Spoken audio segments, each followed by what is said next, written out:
Arc-en-Ciel, chaque dimanche. Actualité, culture, économie, société et animation festive. Avec Abdelatif Arc-en-Ciel, la chronique.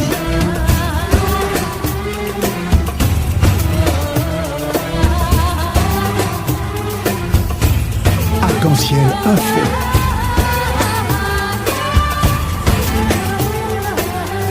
Arc-en-Ciel, animation festive.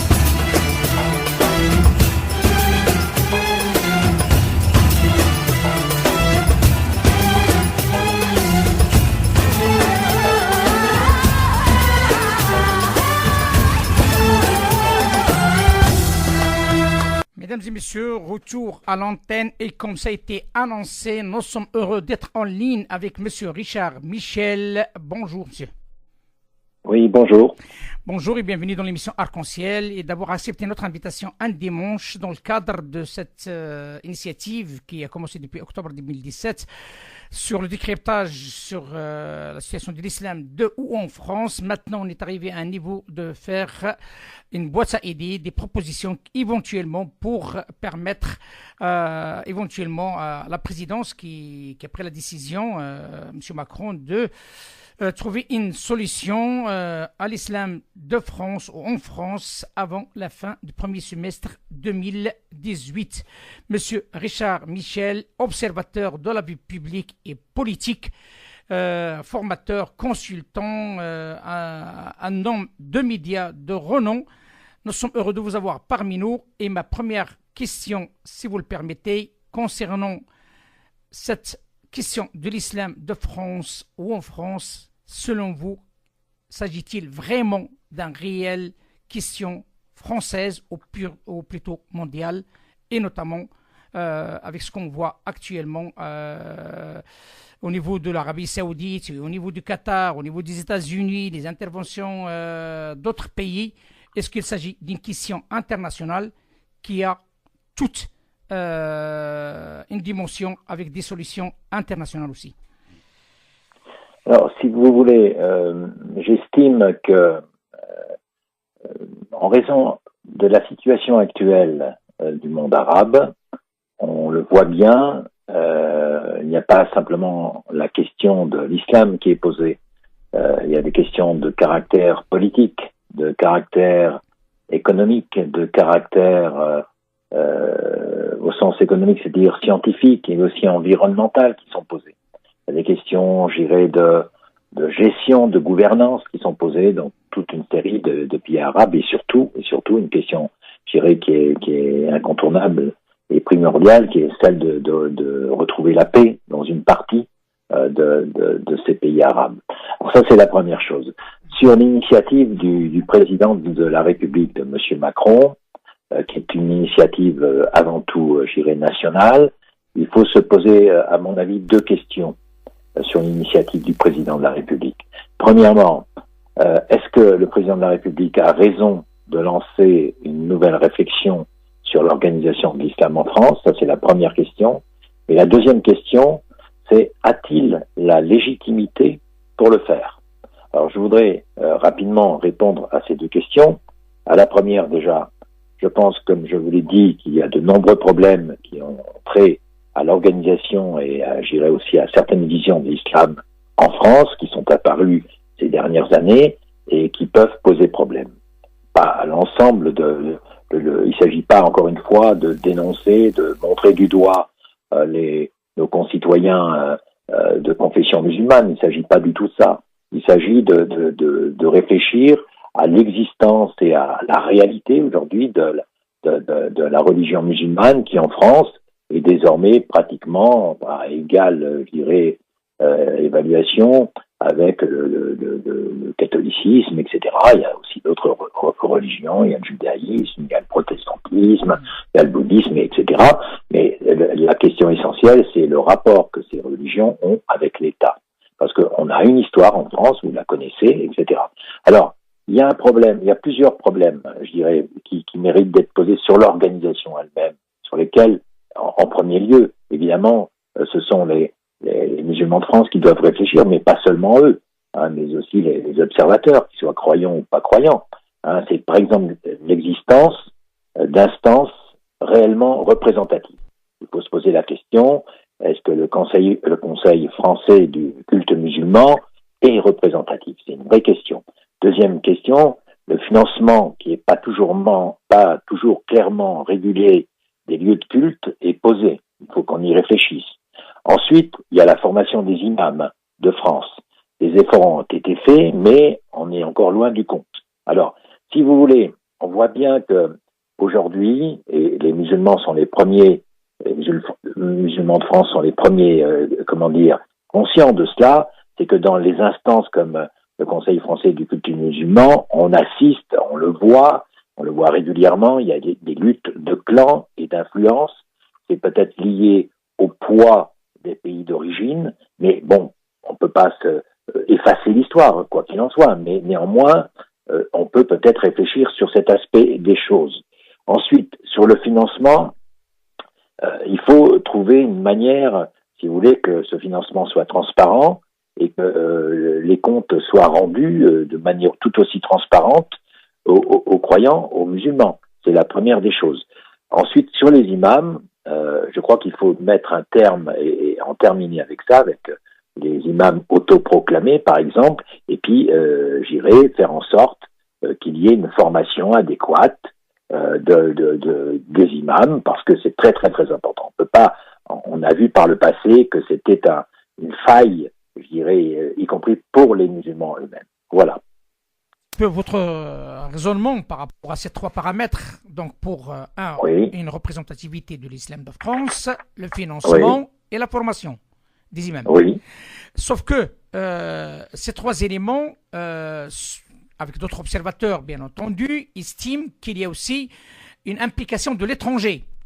Une implication assez importante du pays, surtout le pays du Golfe, le pays du Maghreb, comme tout le monde le sait, et ça exerce un poids considérable sur la gestion de ce dossier. Est-ce que selon vous, il est temps que l'État français, parce que nous sommes des Français, donc la quasi-totalité des musulmans de France, ce sont des Français, est-ce que l'État doit prendre en charge sa tranche de société que compose la France et de les aider, ça ne risque d'une manière officieuse, pour s'auto-organiser, parce que jusqu'à maintenant, on est toujours, on attend que les autres organisent. Et comme tout à l'heure j'ai discuté avec Maître Eli Hatem, et on a parlé de ce point qui est fort intéressant, qui peut être amené à des débats aux tribunaux, le fait de mettre à la tête d'une organisation qui va gérer l'islam un non-musulman. Oui, moi, écoutez, sur cet aspect des choses, je pense qu'il ne faut pas faire un retour en arrière. Par exemple, certains, y compris certains observateurs, estiment qu'il faudrait ce qu'on appelle un nouveau concordat. Hein, c'est le type d'organisation lié avec l'Alsace et la Moselle, etc., où effectivement l'État a vu sur toute une série d'éléments constitutifs, notamment au monde religieux. Moi, je crois que ce serait un retour en arrière. Je pense que ça, certains, par exemple, y compris moi qui connais un peu le monde politique, Monsieur Lagarde, qui est le président de l'UDI, lui serait favorable, par exemple, effectivement, qu'on réfléchisse à un nouveau concordat, parce que selon lui, ça permettrait à l'État d'intervenir dans le financement, par exemple, de l'islam. Moi, je ne suis pas partisan de cela. Je pense que c'est faire fausse route. L'islam, avec le temps, va pouvoir, je pense, et avec son organisation spécifique, devrait pouvoir s'auto-gérer, se contrôler, etc., sans que l'État s'en préoccupe. Il n'est pas question, si vous voulez, que l'État, à nouveau, dirige le monde religieux. En France, ce n'est pas possible. Il y a une loi qui s'appelle la loi de 1905. On peut en parler, mais je pense que ça serait faire fausse route. Ça serait une marche en arrière considérable. Alors, vous posez très justement la question, de l'influence de certains financements venant de l'étranger, mais pas d'ailleurs qu'en France. Si vous prenez le cas de l'Algérie, on voit bien par exemple qu'en Algérie, l'Arabie Saoudite, par des truchements divers, s'emploie à financer, des imams plutôt proches du wahhabisme que que de la vision, je dirais, plutôt étatique de l'État algérien. Donc, de toute façon, le problème demeure. Maintenant, je pense qu'il n'y a pas de solution miracle. Il faut poser le problème, il faut y réfléchir. Et moi, mon penchant, en tout cas mon penchant personnel, c'est de faire davantage confiance aux musulmans de France pour que eux-mêmes, dans le cadre de la loi, dans le cadre de la République, puissent, je dirais, gérer avec leurs propres référents, leurs propres règles, sans copier ce qui se passe dans d'autres pays, musulmans ou pas musulmans, puissent, je dirais, établir un système qui fait que les choses se passeront, je dirais, normalement. Voilà. Je ne vois pas pourquoi, si vous voulez, d'un seul coup, il faudrait que l'État entre directement dans la gestion. Parce que si l'État se met à s'occuper du financement de l'islam, ça veut dire que, je ne suis pas certain que cette religion n'en pâtira pas à un moment donné. Voilà. Ça c'est sûr et certain. Comme vous le savez, on dépend d'un monde, Monsieur Richard Michel. Donc on n'est pas isolé. Le cas de la France, son entourage déjà, il vit le même problème en Italie, en Belgique, en Espagne, même en Allemagne, en Hollande. Donc, mais si on élargit un petit peu la sphère, donc on voit pertinemment comme quoi aussi il y a dans d'autres pays qui ne sont pas européens qui cherchent à trouver une solution par rapport à cette histoire de l'islam pour qu'il soit bien intégré quelque part, parce que l'islam il vit une période. Je ne vais pas parler de la religion en tant que religion, mais les musulmans vivent une période de transformation. Ma question qui se pose, et cette transformation, on la voit sur l'Arabie Saoudite. Et vous êtes un observateur de taille, vous l'avez bien remarqué. Il y a beaucoup de choses qui se passent en Arabie Saoudite, notamment l'histoire de permis, l'histoire d'un concert de jazz récemment. Alors ma question, comment vous voyez ces transformations en Arabie Saoudite? Alors écoutez, c'est très très important ce qui se passe en Arabie Saoudite, parce que ce pays a une image, je dirais plutôt, par rapport à l'islam, une image plutôt rétrograde, archaïque, alors qu'il se passe depuis 2 ans, sous l'impulsion, en tout cas, du roi Salman, il se passe des choses comme vraiment intéressantes. Désormais, si vous voulez prendre un café pour une femme, pour une saoudienne, prendre un café en terrasse, c'est possible. Assister à un match de football depuis les tribunes d'un stade avec des amis ou avec son époux, c'est possible. Assister à un concours de jazz ou à un concours de culturel, c'est possible. Participer à une course à pied en plein air, c'est possible. Conduire sa voiture, c'est possible. Donc les Saoudiennes, aujourd'hui, tout ça, ils peuvent le faire. Alors, bien sûr qu'il y a des résistances dans la société saoudienne. Il y a des résistances. C'est peut-être lié, je dirais, à une conception propre, je dirais, au wahhabisme, qui fait que sur toute une série de modes de vie, il y a des difficultés à faire comprendre que ça, ce n'est pas contradictoire avec la religion, avec l'islam. Et donc, dans la société saoudienne, qui n'est pas pourtant, je dirais, habituée à des débats de caractère démocratique, aujourd'hui, y compris dans les familles, dans les familles elles-mêmes, mais il y a un vrai débat, il y a un débat qui se déroule, encore une fois, avec des résistances. Alors, ça, c'est bien la preuve, si vous voulez, d'une chose qui, moi, me semble importante. C'est la preuve que l'islam peut s'émanciper de règles qui, jusqu'ici, étaient qualifiées d'absolues. C'est pas une remise en question de l'islam, y compris de manière, je dirais, avec la vision plutôt fondamentaliste que peuvent avoir certains de cette religion, mais en tout cas, c'est une évolution qui est acceptée. Ce sont des réformes qui se font. Et tout ça, je dis, personne ne s'y oppose pour l'instant, même s'il y a des débats, je le redis. Donc pour moi, c'est le signe que si en Arabie Saoudite c'est possible, je ne vois pas pourquoi ce serait pas possible dans d'autres pays, notamment du Maghreb, ou même en France et en Europe, où il y a une communauté de concitoyens musulmans. Donc, si vous voulez, je pense qu'il y a la situation transitoire dans laquelle nous sommes actuellement doit permettre la réflexion, une réflexion vraiment ouverte. Si vous le permettez, ma question est d'autres observateurs voient dans cette situation de l'islam au niveau international, il y a une mainmise de la puissance américaine. Vu que les changements qui ont eu lieu en Arabie Saoudite, comme tout le monde, tous les observateurs, ils peuvent l'observer, comme quoi il y a une politique étrangère de M. Trump qui est certainement rentre dans son agenda électoral pour imposer un ordre nouveau ou surtout une vision de l'islam à travers le monde. Est-ce que, selon vous, c'est une possibilité ou pas? Si c'était le cas, est-ce que l'islam de France en dépend-il?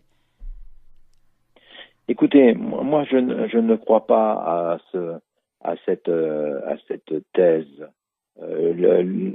La puissance américaine, que ce soit sous Trump ou sous d'autres, je veux dire, a toujours évidemment sur les questions économiques, politiques, tenté, je dirais, d'influer, de contrôler. Mais par rapport à l'islam lui-même, par rapport à la religion, je serais même tenté de dire que M. Trump serait plutôt favorable à des thèses fondamentalistes extrêmes. Voilà. Donc, il s'agit pas du tout de ça. Je pense que du côté de l'Arabie Saoudite, qui est un pays important au Moyen-Orient, notamment par rapport à l'Iran, par rapport aux grandes questions politiques et géopolitiques qui se posent dans la région, l'Arabie Saoudite, il y a aussi une nouvelle génération à la fois de princes qui sont arrivés au pouvoir. Le nouveau roi influe, donne des options, propose des options. Donc, moi, je crois en la capacité des citoyens saoudiens, des citoyennes saoudiennes, à embrasser aussi une sorte de modernité qui d'ailleurs ne remet pas en cause leur foi. Donc, je pense que, si vous voulez, il faut pas qu'on... C'est ça le danger qu'il y a aujourd'hui, pas seulement en France, mais par rapport au monde arabe. Le danger, c'est de tout mélanger et de faire en sorte de miner le débat, la réflexion sincère sur ces questions-là. Par exemple, en France, si vous voulez, moi je pense que c'est un plus pour la France que les musulmans de France, que nos concitoyens musulmans puissent réfléchir, s'organiser, s'auto-organiser, tout en respectant évidemment l'histoire de ce pays et puis les règles, les lois de ce pays. Il y a toute facilité pour le faire. Alors bien sûr qu'il y a des gens qui quelque part voient ça d'un mauvais œil, qui ont une vision, je dirais, raciste des choses, etc. Et puis qui se servent effectivement de l'attitude de certains extrémistes qui se réclament de la confession de la foi musulmane pour aller dans ce sens. Donc, si vous voulez, je crois qu'aujourd'hui tous les études qui sont faites démontrent qu'il y a du côté de la population musulmane, je dirais, une sorte de maturité pour réfléchir. Je pense que les plus anciens, mais aussi les plus jeunes, sont en mesure, même s'il y a parfois des problèmes d'intégration, même si parfois il y a des problèmes, je dirais, de compréhension, il faut que du côté, si vous voulez, l'effort qu'on a à faire avec la proposition du président Macron, elle est de deux ordres. Il faut que d'un côté, les musulmans de France prennent en main cette affaire, prennent en main ce dossier, et que de l'autre côté, ceux qui ne sont pas musulmans, qui soient croyants ou pas croyants d'ailleurs, puissent, je dirais, sans regarder de près, en réfléchissant, en accompagnant. Il y a aujourd'hui dans le monde musulman des chercheurs de grande importance en France, à qui on ne donne pas suffisamment la parole, y compris dans les médias. Il faut qu'on les écoute. Il faut que ensuite les familles musulmanes, si elles ont le cœur sincère, comme on dit, dans cette foi, peuvent contribuer à faire en sorte qu'on ait une organisation plus efficace, plus transparente et qui servira à tous. C'est ça qui est important. Vous êtes un homme de communication, Monsieur Richard Michel. Oui. Quel conseil vous pouvez donner à cette initiative présidentielle envers les musulmans et envers ceux qui ne sont pas musulmans? Moi, je pense, si vous voulez, je vous avais dit au démarrage de notre échange que la question essentielle, les anciens, le président avait raison, cette religion, elle était laissée, je dis qu'il est l'origine, donc là aussi, on pense qu'il n'est plus d'origine d'un pays, mais au moins, je dirais, chef de l'État. Et en tant qu'ensemble de l'État, il n'a pas déminé ce que j'appelle les fausses religieux, et puis ensuite, il y a des vraies vérités qu'il faut les aider, il faut des vraies vérités, sur le voile, favoriser. C'est une réflexion qui va amener chacun des gens à s'organiser correctement. Mais voilà, moi je ne sais pas. Par exemple, il y a un débat. Moi je ne pense pas que ce soit mal le débat. Comme il y a un grand rabbin, j'en sais rien. Je ne dis pas ça. La question c'est important d'un point de vue théologique. Musulman, il faut qu'on réfléchisse, qu'on approche de ces questions, y compris dans les pays arabes. C'est un observateur lucide. Je sais que le monde musulman, en France, il est pluriel. C'est posé. Il n'y a pas d'un côté. Est-ce que c'est les extrémistes? La vraie question c'est est-ce que c'est une création d'agneaux divine? Pas comme ça. Voile ou alors est-ce que c'est une création humaine? Il y a une référence. L'histoire nous démontre que c'est davantage une création humaine. Ah oui. Donc moi je ne suis pas, comment dire, je ne suis pas un théologien, mais je sais que sur ces questions il faut qu'on parle. Ensuite sur l'autre pan important, ce que j'appelle les vraies vérités, c'est que souvent il m'arrive de rencontrer notamment ce que j'appelle les nouveaux convertis dans l'islam, qui nous disent c'est la seule vérité. Ah bon? Mais pourquoi c'est la seule vérité? Est-ce que c'est la seule vérité? Des chrétiens l'ont dit en d'autres temps. Donc je dis attention à toutes ces questions-là. C'est des vraies vérités sur lesquelles il faut qu'on parle, qu'il faut qu'on aborde, il faut qu'on débatte calmement et qu'on démine ce que j'appelle et puis ensuite qu'on évite d'avoir ce que j'appelle les plus radicaux dans le débat. Il y a toujours qui viennent d'ailleurs, je dirais, perturber la réflexion. Bien sûr. Il faut faire très attention à ça. Et c'est valable, ce que je dis là, c'est valable pour nos concitoyens musulmans comme pour les autres. Justement, vous venez de répondre à ma dernière question, c'est ça la vraie question. Oui. Est-ce que les musulmans devront rassurer les non-musulmans? Est-ce que les non-musulmans aussi rassurent ces musulmans comme quoi aussi sont chez eux?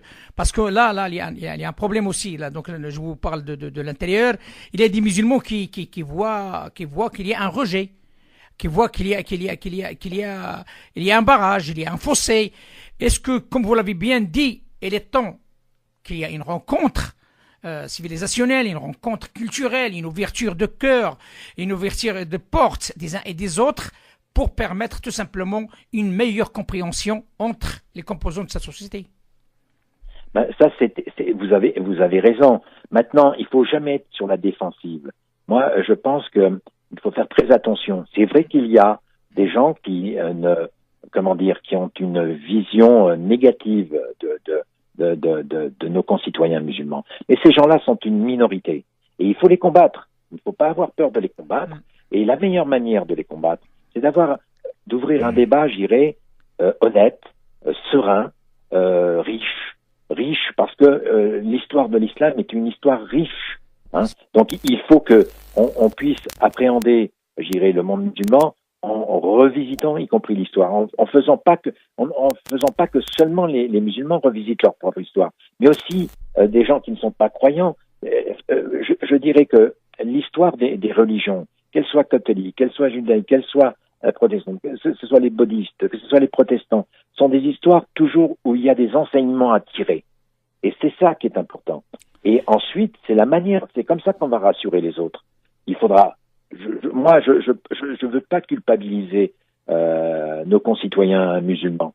Ils ne sont pas là, je leur demande pas de rassurer les autres. Moi, je leur demande simplement de participer, je dirais, librement, de manière sereine au débat, et puis ensuite, on va avancer. C'est de cette manière que les choses peuvent se passer. Une proposition, j'aimerais bien avoir votre avis, si vous le permettez, et ce sera la dernière question.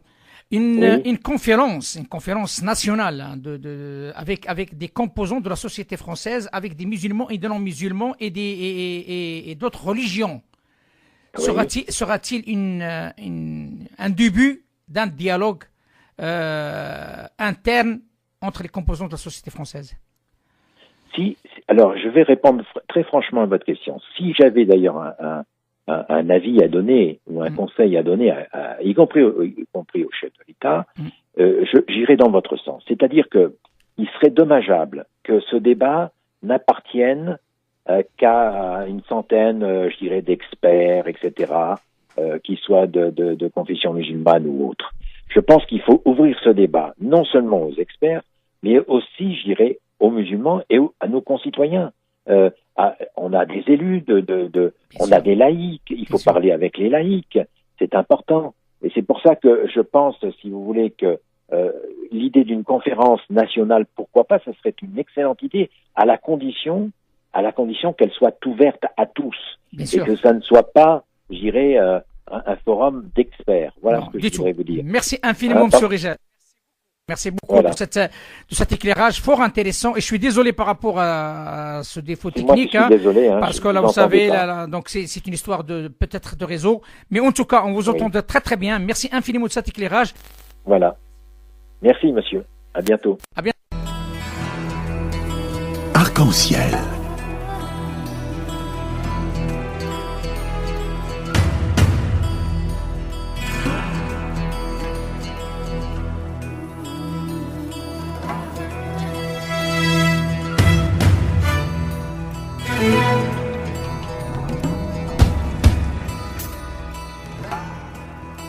Arc-en-ciel, chaque dimanche, actualité, culture, économie, société et animation festive.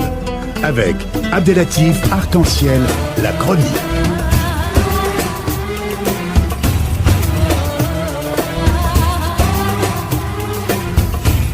Arc-en-ciel info.